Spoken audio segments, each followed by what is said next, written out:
Bonjour à tous, bon dimanche, bienvenue dans ce nouveau numéro du Grand Jury de RFM. Elles étaient très attendues, les décisions de la Cour suprême de la Cour de justice de la CEDEAO dans les affaires Ousmane Sonko, notamment sur sa radiation du fichier électoral ou encore la dissolution de PASTEF. Et l'opposant en prison depuis le 31 juillet a été débouté par les deux juridictions. Bonjour Habib Sy. Bonjour Babacar Fall. Ça fait longtemps, gros silence de votre part, depuis plusieurs mois, vous ne faites pas les médias. Absolument. À part les conférences de presse de Yewwi Askan Wi, bon, oui, bien sûr, on ne vous a pas trop vu dans les médias. Même le soleil n'apparaît pas toute la journée. Il arrive des moments dans la vie où il faudrait se retirer un peu, prendre un peu de recul. Voilà, c'est la juste raison. Ouais. Sinon, je vous suis.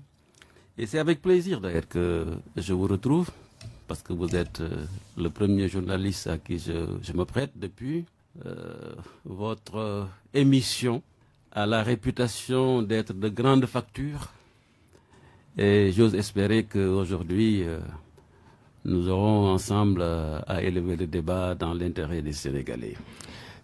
Et votre réaction sur ces décisions annoncées hier, annoncées vendredi, ces décisions de justice sur le cas Ousmane Sonko?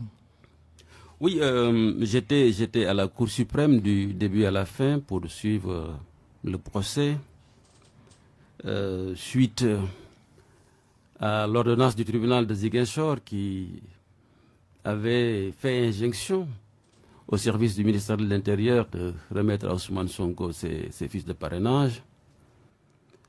Nous avions quand même une petite lueur d'espoir en espérant que c'était l'occasion pour la justice de se réconcilier avec elle-même et de changer de façon systématique la perception que les Sénégalais ont d'elle. Malheureusement, c'était, comme disait l'autre, l'éclair puis la nuit. Un fugitif espoir. Et c'est extrêmement grave ce qui s'est passé, Babacar. Parce qu'il s'agit d'une volonté d'un pouvoir d'écarter ou bien de mettre un citoyen au banc de la société. Parce que le droit de vote, quand même, c'est un droit fondamental qui structure même notre contrat social. Mais encadré par la loi. Oui, effectivement. Et encadré par la loi, c'est pour cela que dans certains pays de grande démocratie, on dit que le droit de vote est obligatoire parce que c'est un fondement de la société. Et on ne comprend pas qu'au Sénégal, un État qui se veut démocratique, que toute une armada de cette puissance publique puisse se concentrer et exprimer cette volonté d'écarter un individu, et particulièrement Ousmane Sonko, qui est le chef de l'opposition. C'est ça la gravité. Et pourtant, il n'a enfreint aucune loi. Il n'a aucune loi contre la République. Il a été condamné à l'issue de procès qu'il concernait. Jusqu'à présent, Babacar, aucune de ces condamnations de Ousmane Sonko n'est définitive. Il est encore dans la course. La justice dit que sur l'affaire Sweet Beauté, oui, condamnation définitive, contumace consommée. Oui, le juge de Ziguinchor, je vous l'ai dit tout à l'heure, qui a rendu le droit et qui a écarté tous les moyens qui ont été présentés par l'État du Sénégal. Et hier aussi, à la Cour suprême, tous les moyens des avocats de l'État du Sénégal ont été battus en brèche, aussi bien par l'avocat général que par les avocats de la défense. Les juristes d'ailleurs s'interrogent sur le motif évoqué par le président ou la Cour, parce que c'est tellement alambiqué qu'on ne s'y trouve même pas. Et chose grave, un membre de la Cour, la dame à qui nous rendons hommage, qui n'a pas voulu assister à l'énoncé du délibéré de la Cour. C'est la première fois que cela se produise. C'est la première fois et les avocats sont en train d'étudier la question pour savoir est-ce que ce n'est pas d'ailleurs une cause de nullité du verdict qui a été rendu par la Cour suprême. Il s'y ajoute que le renvoi fait auprès de la Cour du tribunal de grande instance de Dakar est quelque chose qui ne s'est jamais produit. Vous prenez l'affaire Karim Wade. Le juge ou la Cour aurait pu se prononcer définitivement sur cette question parce que ce renvoi prononcé contre Ousmane Sonko ou bien contre l'État du Sénégal, comme vous voulez, parce qu'il a cassé quand même la décision du tribunal de Ziguinchor, n'est pas prévu par le code électoral. Ce qui veut dire quoi? Que c'est un arrêt qui semble être un arrêt de dilatoire pour pousser le plus loin possible afin qu'Ousmane Sonko n'ait pas la possibilité d'accéder aux fiches de parrainage parce que les délais sont prescrits par le code électoral. Ça commence les dépôts du 11, je crois, jusqu'au 26. Mais ici, dans ce cadre de renvoi, on ne connaît même pas quels sont les délais. Ce n'est pas prévu par le code électoral. Et c'est pour cela que c'est extrêmement grave. Et je profite de l'occasion vraiment pour rendre hommage et féliciter les avocats d'Ousmane Sonko, qui sont d'excellents avocats, qui jusqu'à présent se sont battus en faisant que les condamnations dont il est l'objet jusqu'à présent ne sont pas définitives. Et vous, de l'opposition, vous n'avez pas une posture claire devant la justice quand le tribunal d'instance de Ziguinchor a rendu cette décision favorable à Ousmane Sonko par le juge Sabassi Faye. Vous aviez tous applaudi. Décision que casse la Cour suprême. Eh bien, voilà cette même justice qui ne fait pas correctement son travail pour vous. Mais, Babacar, si les motifs évoqués sont clairs, vous comprenez avec moi que les motifs du tribunal de Ziguinchor ont été très clairs en disant que les normes de la publicité prescrites par le code de procédure pénale n'ont pas été respectées. Cela se vérifie. Mais allez voir l'arrêt rendu par la Cour. Vous ne vous retrouvez pas. Si le droit était bien dit, on aurait compris. Mais j'avoue que le droit, à notre sens, n'a pas été bien dit. Et c'est là où se trouve le problème. Et continuez-vous de croire en une candidature de Sonko à cette présidentielle de l'année prochaine? Oui, parce que comme je vous l'ai dit, les procédures concernant Ousmane Sonko ne sont pas encore épuisées. Il est toujours dans le jeu politique. Et nous l'accompagnons jusqu'à présent pour que, conformément au code électoral, qu'il puisse disposer de ses fiches de parrainage. Êtes-vous pour un règlement extrajudiciaire de cette affaire-là, un règlement politique de l'affaire Ousmane Sonko? Vous savez, je commence à durer sur la scène politique et je le dis souvent, je le répète, les questions politiques se règlent de façon politique. J'ai suivi Abdoulaye Wade pendant 26 ans, j'ai vu comment ça se faisait avec le gouvernement Abdou Diouf. Même quand on était en prison en 1994, il a fallu qu'on fasse une grève de la faim pour des raisons humanitaires. Diouf nous a libérés et après on a négocié pour entrer dans son gouvernement. Khalifa Sall, il a été condamné. Le règlement a été un règlement politique, quoi qu'on puisse dire. Karim Wade, même, c'est un règlement politique. Donc les questions politiques de cette nature, à mon avis, ne doivent pas aller au tribunal. Il y a toujours des portes pour trouver une solution politique. Et comment, pour ce cas, Ousmane Sonko? Ils le savent quand ils le voudront. Est-ce que vous êtes ouvert à ça? Mais bien sûr. Bien sûr, moi je ne peux pas faire de la politique et ne pas accepter que les questions politiques soient politiquement réglées. Par la tenue d'un nouveau dialogue politique? Ben, je ne saurais trop le dire, mais je sais que les voies existent. Et s'il y a la volonté du pouvoir d'y parvenir, je crois qu'on pourra le faire. Êtes-vous prêt, vous, avec votre expérience? Vous avez dirigé la conférence des leaders de l'IUASCANI pendant quelques mois avant de céder la place à Cheikh Tidiane Youm. Êtes-vous prêt à aller rencontrer le président Macky Sall pour discuter de ce sujet Ousmane Sonko? Mais s'il le souhaite, lui, président de la République, de me rencontrer pour qu'on en discute, je le ferai. Et il est en même temps agité, vous avez sans doute suivi le débat, agité l'idée de reporter cette élection présidentielle. Pour ou contre? Mais vous savez, j'ai suivi, je ne sais même pas pourquoi ces gens ont agité cette idée.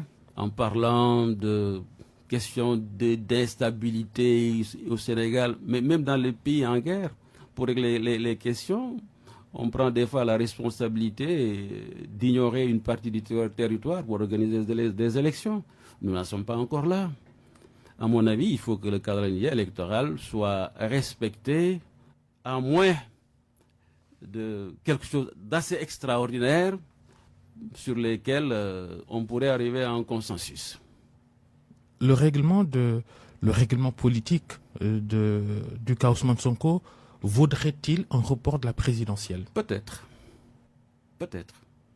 Et si Macky Sall aussi, il a des envies de rester encore au pouvoir un peu, ça vaudrait le coup aussi, non? Hors de question. Il a fini son mandat et il faut respecter la Constitution.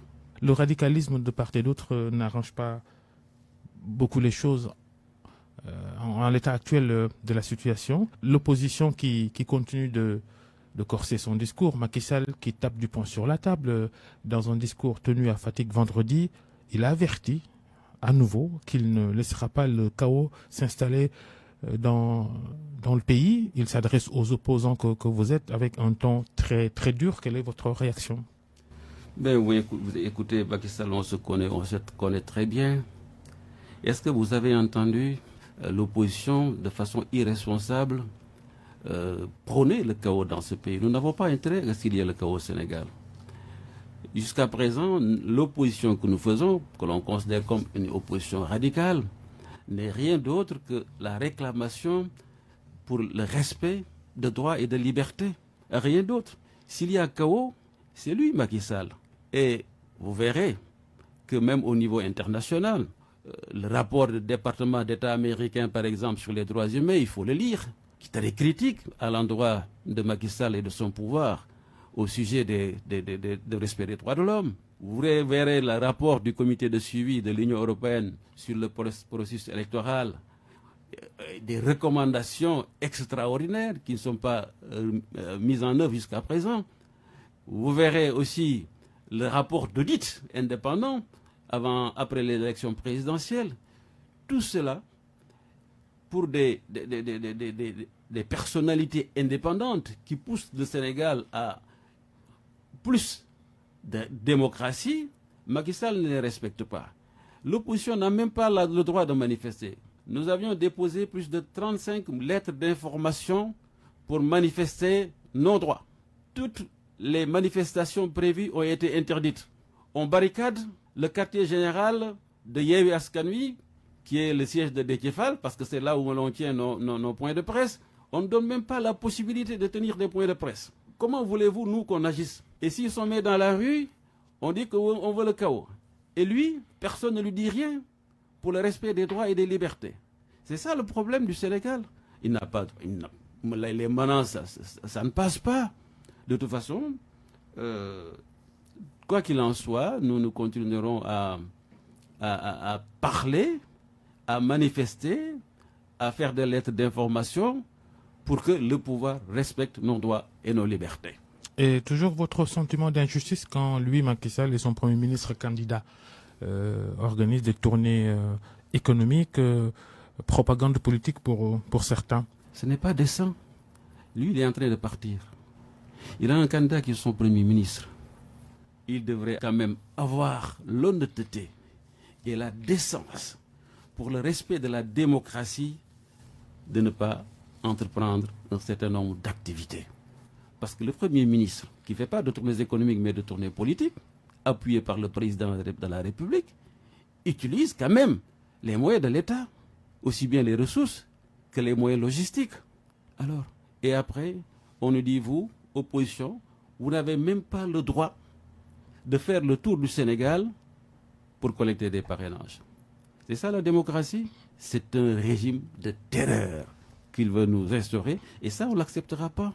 Macky Sall qui vient donc de boucler une tournée économique dans 4 régions, Kédougou, Kaolack, Kaffrine et Fatick. Partout où il est passé, il a promis des centaines de milliards de francs CFA pour le développement de ces régions. Il aurait dû tout simplement faire le tour du Sénégal et leur dire au revoir, je vous remercie, vous m'avez fait confiance, vous m'avez élu 2 fois, etc., sans tenir à ça. faire des promesses sur des ressources budgétaires qu'il ne maîtrisera pas après, parce qu'il n'est pas certain que son candidat va gagner.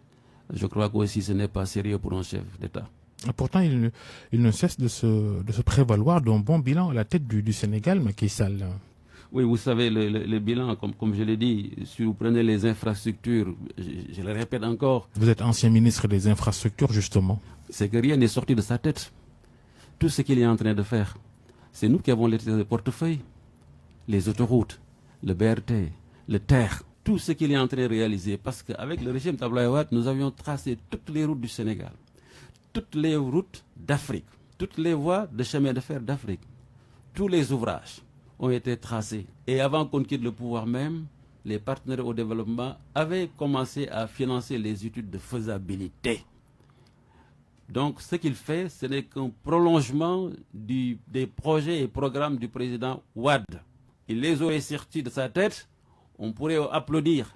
Mais moi qui étais là, tout cela s'est fait sous mon magistère.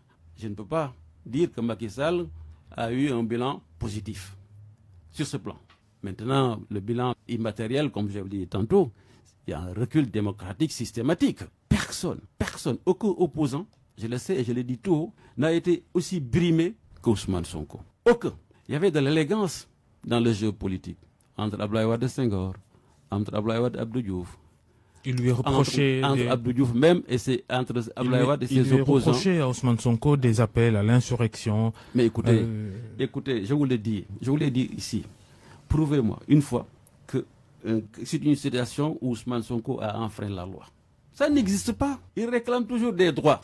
Il réclame toujours des libertés, au même titre que nous. Mais à chaque fois qu'il le fait, on dit qu'il est violent, etc. Mais démontrez-moi. Personne ne peut prouver. Il en a tenu quand même des discours très durs. Mais il ne faut pas le nier. Mais des discours très durs, cela va de soi. Il fait de l'opposition. Faisant de l'opposition, il faut qu'il soit critique à l'égard du pouvoir. Être critique à l'égard du pouvoir, est-ce que c'est ça l'insurrection? Ils ont peur d'Ousmane Sonko parce que tout simplement, en un temps record, il a réussi quand même à avoir la sympathie et fédérer l'espoir et l'espérance de millions de jeunes, aussi bien au Sénégal qu'en Afrique. Et ça, le pouvoir ne peut pas l'accepter. Mais Ousmane Sonko n'est pas un monstre. C'est un homme politique, très lucide, qui sait ce qu'il fait. Parce qu'on discute quand même, on échange des avis, etc. J'ai quand même une certaine expérience des hommes politiques, je les connais très bien. Et ce n'est pas pour rien, compte tenu de mon expérience, j'ai fait maintenant 38 ans d'opposition, j'ai 26 ans avec Abdoulaye Wade, depuis que Macky Sall est arrivé au pouvoir, j'ai fait 12 ans d'opposition. Il me l'a dit lui-même, la première fois qu'on s'est salué, et il me dit, tous les anciens du PDS sont venus me rejoindre, sauf vous, Habib, sauf toi, Habib. Donc, je sais, je connais les démarches des hommes politiques. Et ce n'est pas pour rien que, compte tenu de mon âge et de mon expérience, j'accepte d'accompagner Ousmane Sonko. Parce que c'est l'avenir, je le sais très bien. Et un avenir, on le protège. Toujours à propos des bilans de Macky Sall, le bilan social? Une mauvaise politique. Je vais vous dire pourquoi. Une illustration. Vous savez, il parle des guichets uniques de l'emploi. Vous savez comment ça s'est passé? C'est parce que, je l'ai dit dans mon programme, il y a un de ses collaborateurs qui m'a entendu. Parce qu'il était mon collaborateur aussi. Il me dit, ah, monsieur le ministre d'État, je vous ai entendu, ce que vous avez dit là, c'est ce qu'on va faire, les guichets uniques pour l'emploi. Je crois qu'il est allé le vendre au ministre de l'économie, à l'époque, qu'il a vendu au président de la République. Et il est allé là-bas au centre Abdou Diouf, au Ségosier, guichet unique de l'emploi, etc., sans savoir comment moi j'ai façonné cette idée. Et quand il a vu la vidéo antérieure dans laquelle je parlais de ce dispositif, il a laissé tomber guichet unique, dit Pôle emploi, etc. Il aurait dû me demander comment le faire. Ils ne savent pas. S'il y avait une bonne politique de l'emploi, de bonne politique sociale, aujourd'hui, on n'aurait pas tous ces milliers de jeunes qui quittent le pays pour aller mourir dans la mer. La santé aujourd'hui, vraiment, c'est triste. Personne, surtout les plus démunis, n'ont pas les possibilités de se soigner. Nous savons comment le faire parce qu'on a cette expérience. L'agriculture. Malgré la couverture maladie universelle? Oui. Le plan Sésame que vous aviez initié d'ailleurs quand vous étiez encore aux affaires avec Abdoulaye Wade. Moi, je sais, je crois que le plan Sésame et la couverture de maladie, comme on l'appelle, universelle, devrait être revue pour un système d'assurance maladie. Et c'est dans l'ordre du possible. On ne peut pas avoir cette couverture maladie sans y assurer les assureurs. Mais comme ça, de façon presque informelle, ça ne réussira jamais. Moi, j'ai un programme dessus, je ne peux pas l'exposer aujourd'hui, mais je sais que le jour où l'opposition arrivera au pouvoir, je vais faire ces propositions pour qu'on puisse les mettre en œuvre dans tous ces secteurs dont on fait allusion. Parlez-nous au moins de recettes que vous proposez pour les jeunes. Vous parlez vous-même de l'immigration clandestine. Votre parti s'appelle Parti de l'espoir de la modernité. Vous savez, le problème des jeunes, c'est un problème d'opportunité économique. Cela veut dire quoi? Que si vous avez 1 million de francs CFA, si vous avez 500 000 francs, que vous ayez la possibilité de l'investir et de gagner plus. Je vais vous raconter une anecdote. Je ne dis pas qu'il faut l'appliquer au Sénégal. Je suis allé en mission, en voyage officiel avec le président Wade à Dubaï. Au déjeuner, mon collègue qui était à mes côtés, il me dit en anglais, mais vous, qu'est-ce que vous faites dans la vie? Et c'est mon collègue. Je dis, mais je suis ministre. Et il marque une pause, il me dit, non, qu'est-ce que vous faites, votre métier? Je dis, mais je suis ministre. Il me dit, mais non, qu'est-ce que vous faites pour gagner de l'argent? Je dis, mais je suis ministre. Il me dit, mon cher ministre, ce n'est pas métier. Je dis, mais comment vous faites? Il me dit, vous ne faites aucune activité pour gagner de l'argent. Je dis, non, ça nous est interdit parce que le système français, il me dit que c'est mauvais, votre système. Parce que moi, ministre et ma femme, mes enfants, nous avons une société, sans qu'il y ait délit d'initié, nous participons à la compétition pour les marchés publics. Je lui dis, mais et si c'est un marché qui concerne votre ministère, il dit, je me retire et les autres peuvent compétir au même titre que ma femme et mes enfants. Je ne dis pas qu'il faut l'appliquer au Sénégal. Et quand j'en ai parlé en Conseil des ministres, et en cette période, comme le président Wade s'est élevé en disant que oui, ils ont raison, etc., il faut que les ministres trouvent des terres pour pouvoir cultiver, il faut qu'ils aient des tracteurs, etc., etc. Pour vous dire tout simplement que c'est un système d'opportunité qui manque ici au Sénégal. Moi, si j'étais au pouvoir, par exemple, j'allais créer un centre d'orientation économique, dirigé par un professeur d'économie, avec la participation d'anthropologues, de sociologues, etc., pour qu'on nous dise, du point de vue économique, quelles sont les orientations que le Sénégal doit emprunter. C'est important. Et en plus de cela, toutes ces institutions bidons qui servent absolument à rien, je prends le Conseil économique et social, vous m'excusez, je prends le HCCT, etc.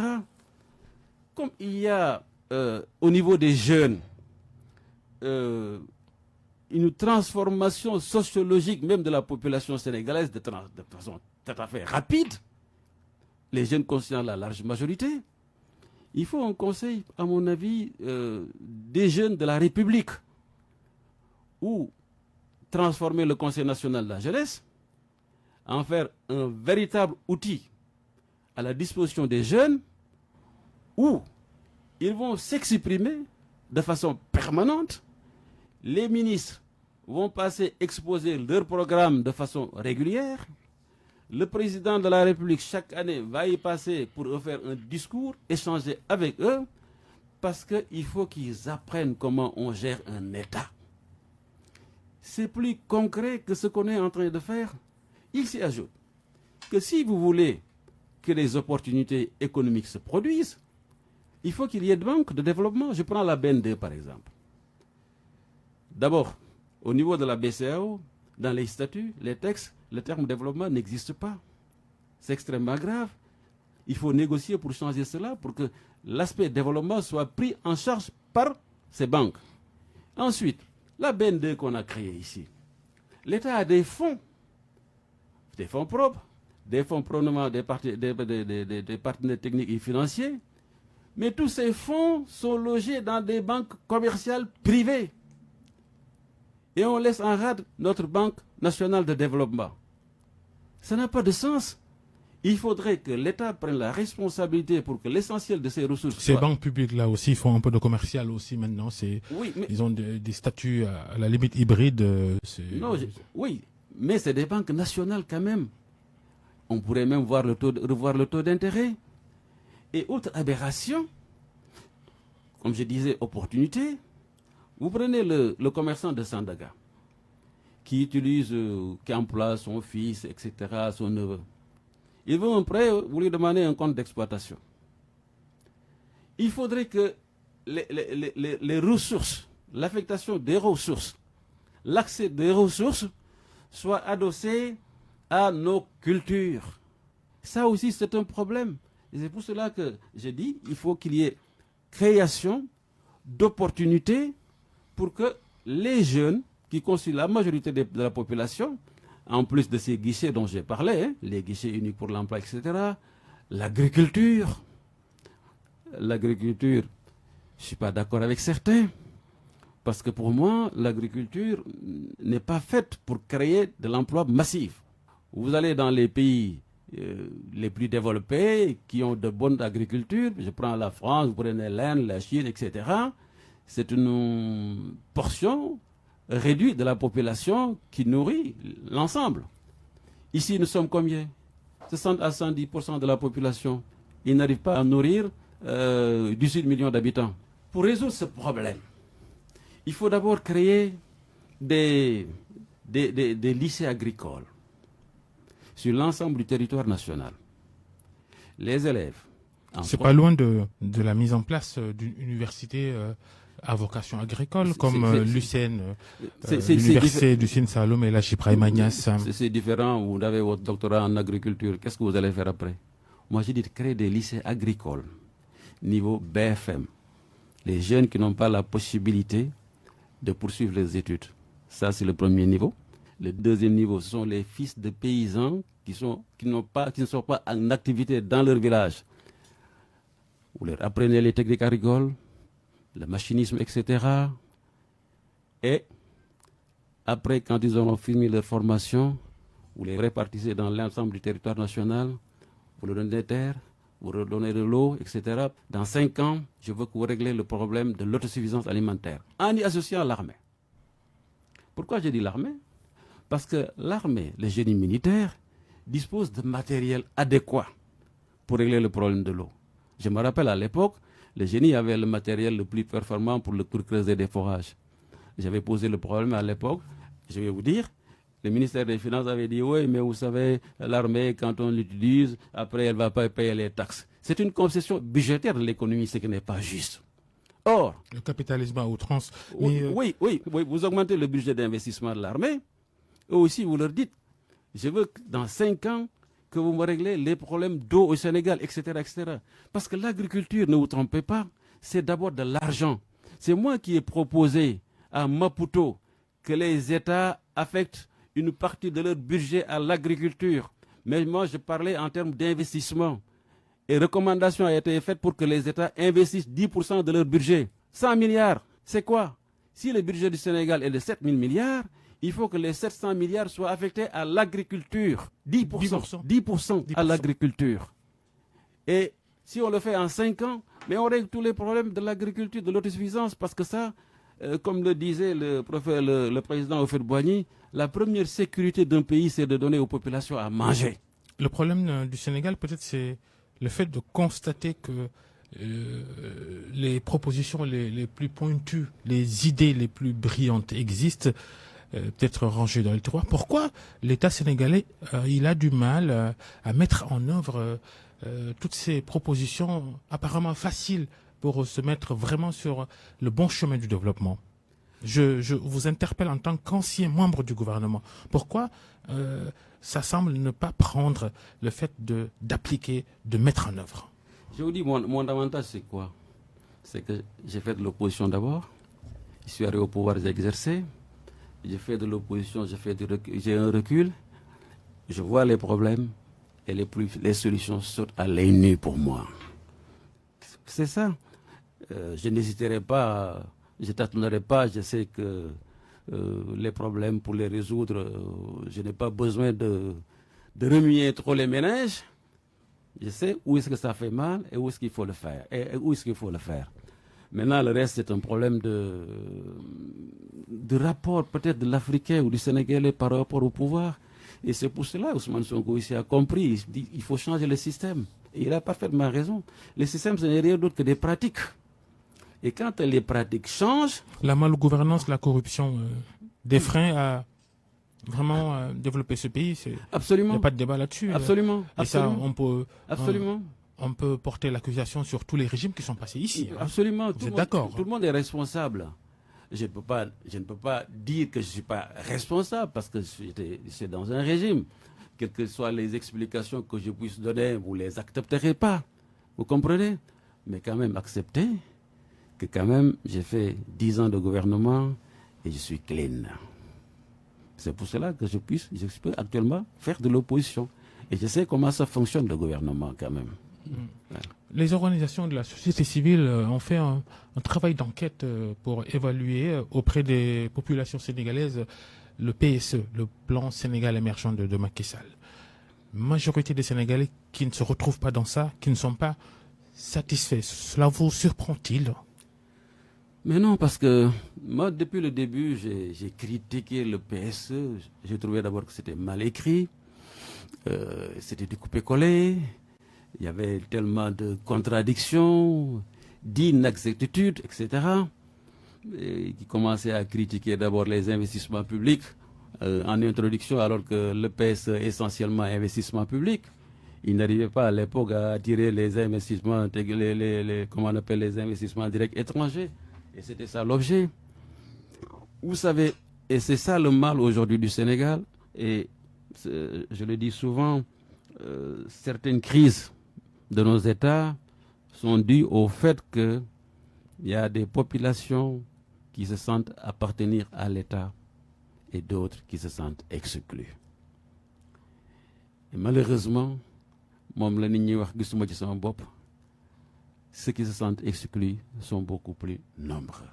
Et ça, c'est un socle, ou bien plus, c'est un lit pour la révolte, les crises.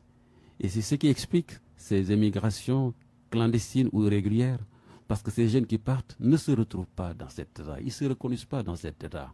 Autrement dit, l'État dans sa forme actuelle, la trajectoire qu'il a empruntée jusqu'à présent, a atteint ses limites.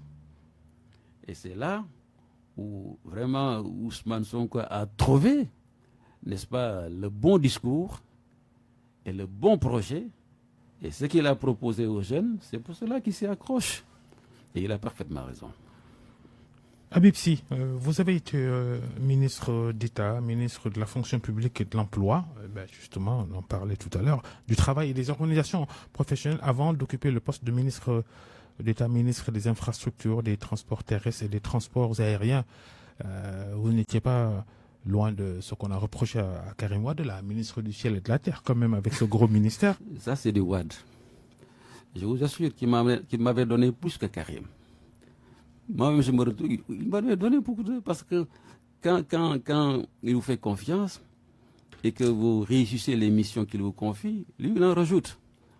Je me rappelle, en mon moment ministre des infrastructures, c'était les infrastructures, je sais pas... Transport terrestre, transport aérien, urbanisme, assainissement. Il avait mis tellement de choses, presque 10 ministères. Hein. Et quand je suis sorti, il y a certains de ses collaborateurs qui m'ont dit, mais monsieur le président, on ne confie pas ça à un seul homme. C'est après qu'il a réduit. Vous comprenez? Donc c'est Wade. Vous êtes également ancien directeur de cabinet d'Abdoulaye Wade. Vous avez été maire PDS de Linguère pendant 12 ans. Karim Wade, le candidat déclaré du parti de son père à la présidentielle de février, organise depuis quelques semaines l'opération Nibissi. Allez-vous répondre, puisque vous nous révélez dans cette émission qu'Abdoulaye Wade vous a même d'ailleurs interpellé sur le sujet, allez-vous répondre à cet appel au retour au Parti démocratique sénégalais? Effectivement, ça n'a rien à cacher. Le président Wade et Karim m'ont envoyé une mission pour l'opération Nibissi. Bon, mais vous savez que je peux vous donner la réponse, je peux vous révéler la réponse. J'ai dit d'abord au président Wade qu'il me fait vraiment beaucoup d'honneur en m'envoyant une mission. Mais un directeur de cabinet, on n'envoie pas une mission, on le convoque. Il m'aurait convoqué et j'aurais déféré à cette convocation. Concernant Karim, je lui ai dit, mais écoutez, vous savez dans ce que je suis, moi. Maintenant, ma réponse à Karim, je la réserve à son retour. Comme c'est impossible, impensable, inimaginable que je puisse retourner au PDS. Je suis sur une voie, je me plais bien là-dessus, et j'ai beaucoup de respect, de considération de la part des membres de l'opposition. Ils font de moi leur doyen. C'est une confiance vraiment au-dessus de toutes mes espérances. Et je continuerai à les accompagner, particulièrement Ousmane Sonko, jusqu'à ce qu'il obtienne ses fiches de parrainage et qu'il soit candidat. Entre Ousmane Sonko et Karim Wade, vous avez choisi Ousmane Sonko. Mais bien sûr, c'est fait, les jeux sont faits, il n'y a pas de débat dessus. Au contraire, j'aurais demandé à Karim, compte tenu de la circonstance, de venir nous rejoindre. Ce serait beaucoup plus sage pour lui d'ailleurs, parce qu'il s'est absenté pendant longtemps de la scène politique, etc. Je crois que... Vous trouvez que ces chances sont à relativiser concernant cette présidentielle, Karim Wade? Personne dans l'opposition aujourd'hui ne peut faire la compétition avec Ousmane Sonko. C'est ça la vérité. Il faut être réaliste. Personne. Alors, je crois que toutes ces oppositions devraient avoir la sagesse de le comprendre et de l'accepter. Ça aurait facilité les choses. Et si Ousmane Sonko ne pourra pas se porter candidat, parce qu'empêché par X ou Y raison de le faire, quelle serait l'attitude de vous d'abord et des autres de l'opposition? Bien, vous savez, comme je vous l'ai dit... Candidature dispersée ou candidature unique? Comme je vous l'ai dit, moi, comme je le fais, je me battrai de toutes mes forces avec le PASTEF, dans le cadre du LACOS, dans le cadre de Yewwi Askan Wi, pour que Ousmane Sonko soit candidat. Parce que jusqu'à présent, il n'y a pas de condamnation définitive qui le concerne. Il pourra toujours être candidat. Il faut mettre sur la table tous les schémas. Il est dans le jeu politique. Maintenant, si par extraordinaire, je ne sais pas qu'est-ce qui va se passer, parce que moi je ne suis pas de PASTEF, je soutiens Ousmane Sonko, je suis en bon terme avec tous les leaders de PASTEF, etc. Ce qu'ils décideront, ça c'est leur cuisine interne. Je ne peux pas me prononcer sur ce que fera le PASTEF. Mais dans le compagnonnage que je mène avec Ousmane Sonko, si par extraordinaire, parce que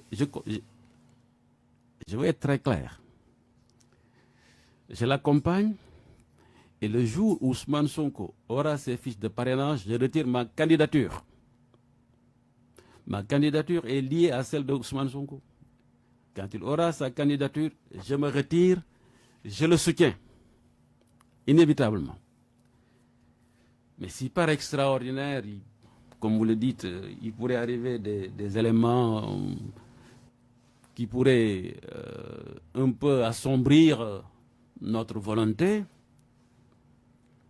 moi je me présenterai comme candidat de la transition. Vous demanderiez pour l'opposition. Demanderiez-vous à Ousmane Sonko de vous soutenir dans ce cas? Je le ferai peut-être pour toute l'opposition, parce que je suis le doyen. Toute l'opposition, je fais partie des plus âgés. Parce que la classe politique sénégalaise se régénère tellement rapidement que certains pensent que je suis un vieillard, bien que je ne le suis pas. Et ensuite, il s'ajoute que j'ai fait quand même, comme je l'ai dit, 36 ans d'opposition. Et je pourrais tranquillement, et je voudrais, dans certaines conditions, tranquillement, conduire l'opposition au pouvoir pour remettre à l'endroit un certain nombre de choses. Moi, je n'ai pas besoin de durer au pouvoir, ça ne m'intéresse pas tellement, je vous le dis très franchement. Mais quand la démocratie est régulièrement balafrée, quand les droits de l'homme, les libertés sont régulièrement piétinés, quand on arrête injustement des opposants, quand on coupe des signaux de télévision, quand on arrête même des avocats dans l'exercice de leurs fonctions, quand vous n'avez plus la possibilité de manifester, quand il y a environ 100 morts depuis le mois de mars 2021, sans que ces morts, les conditions dans lesquelles ces jeunes ont trouvé la mort ne soient élucidées, quand il y a environ 1500 détenus dans les geôles, les prisons de Macky Sall, pour des jeunes qui n'ont commis aucun délit, ça mérite quand même des sacrifices pour accéder au pouvoir, ne serait-ce que pour un laps de temps, pour apporter les correctifs nécessaires. Et je crois que, compte tenu quand même de mon expérience, de mon profil, de ma position dans l'opposition, je pourrais bénéficier de cette confiance de la part de cette opposition qui m'a quand même beaucoup donné. Mais on pourrait poursuivre l'aventure jusque-là. Est-ce que vous avez déjà commencé à parler du sujet entre vous, leader de l'opposition de Yewwi Askan Wi principalement? J'en parle pour la première fois à travers votre antenne. Et j'espère que je serai entendu par toute cette opposition. Vous n'êtes pas intéressé par une longévité au pouvoir, mais dites-nous, parce que votre candidature en a surpris quand même plus d'un. Je vous l'ai dit, président de la transition. Vous savez, au début, j'avais déclaré sur tous les toits que je n'étais pas candidat. Et c'était sincère à moi. Mais après, quand on s'est retrouvé dans le cadre du LACOS pour des stratégies d'ordre interne, on a estimé que nous devrions quand même nous tous présenter notre candidature et aller retirer nos fiches. Mais là, c'est un problème interne entre nous.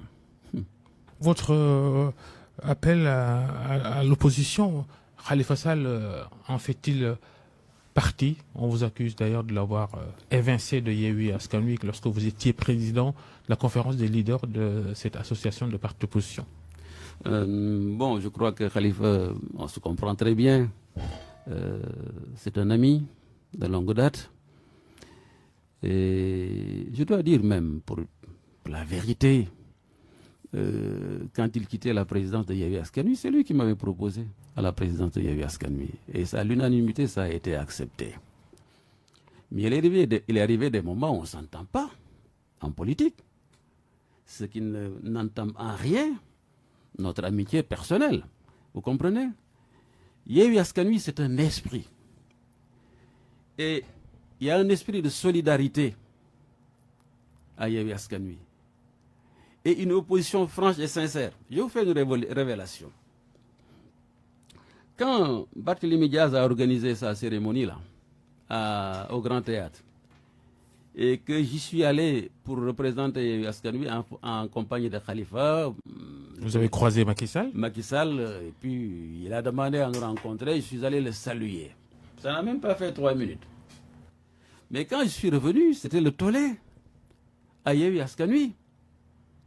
Les gens ne comprenaient pas, compte tenu de cet esprit de solidarité et des répressions sur les jeunes qui étaient en prison, que moi, Habib Sy, président de Yewwi Askan Wi, je puisse aller saluer Macky Sall.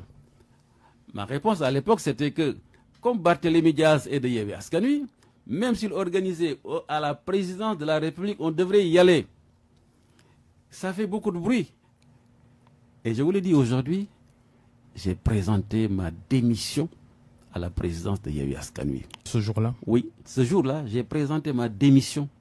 Je leur ai dit, compte tenu de nos relations de solidarité, de la confiance que vous me faites, du respect que vous vouez, je ne peux pas accepter qu'il y ait le moindre doute sur mes actes et mes actions. S'il en est ainsi, je préfère démissionner de la présidence de Yewwi Askan Wi et continuer à être un militant simple. Ils ont accepté ma sincérité, ils l'ont compris et ils n'ont pas accepté ma démission. Et à partir de là, vous pouvez comprendre l'attitude de Yewwi Askan Wi par rapport à Khalifa Sall. Vous avez participé à le pousser dehors? Mais non, pas du tout. Pas du tout. Pas du tout. Parce qu'il a répondu au dialogue de Macky Sall, à l'appel lancé par Macky Sall. Il sait comment fonctionne Yewwi Askan Wi. C'est lui qui était le président. Vous-même, vous n'êtes pas contre le règlement politique de questions politiques. Oui, mais règlement politique de questions politiques par un processus clair, précis, parce que dans le dialogue politique, c'est des choses qui se préparent. Vous ne pouvez pas vous lever un bonjour, dire à Yewwi Askan Wi, venez, on va dialoguer, alors qu'il y avait des centaines de jeunes en prison, etc. C'est à la veille, pratiquement, que moi, on m'a envoyé la carte d'invitation. Nous ne pouvions pas aller à ce dialogue. Parce que on savait que les dés étaient déjà pipés. Vous comprenez?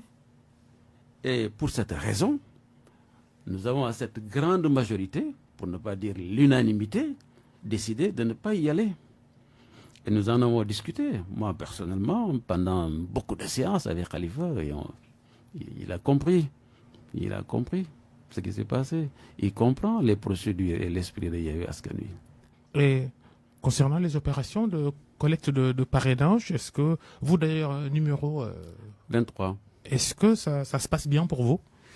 Je dois vous avouer que comme j'accompagne la candidature de Ousmane Sonko et que nous avons des candidatures multiples, nous avons décidé d'un commun accord pour le moment de ne pas bouger pour les parrainages.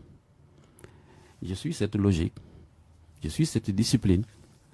Nous nous concerterons pour voir est-ce que c'est cette même position qu'on va adopter ou bien est-ce qu'on va développer une autre stratégie.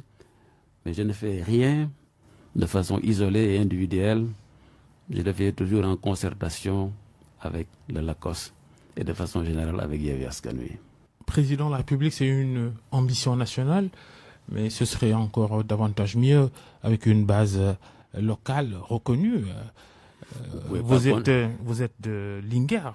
Vous ne pouvez pas constater que vous avez dirigé, la commune que vous avez dirigée pendant plus de 10 ans, 12 ans exactement, remplacé par un certain Aly Ngouille Ndiaye, lui-même candidat déclaré à cette présidentielle.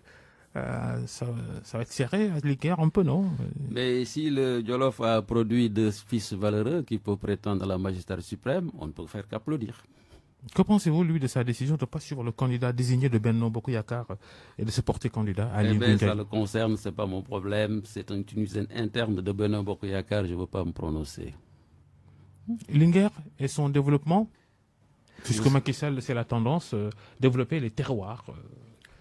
On a l'impression que quand on regarde la carte de Linguère... Je n'ai pas envie de parler trop de moi, mais vous l'avez certainement constaté parce que vous êtes Jolof en partie. Quand je prenais la mairie de Linguère en 2000 et jusqu'en 2014, vous avez vu cette évolution extraordinaire et cette transformation de la commune de Linguère et beaucoup d'investissements au niveau départemental. Je préfère que les autres en parlent. Et ils en parlent d'ailleurs. Merci Habib Sy d'être passé devant le grand jury de RFM, leader du PEM, le parti de l'espoir et de la modernité. La modernité, membre de Yewwi Askan Wi de l'ACOS. Candidat déclaré à la présidentielle de février 2024. Tout à fait. Merci à tous de nous avoir suivis, à Abdou à la régie.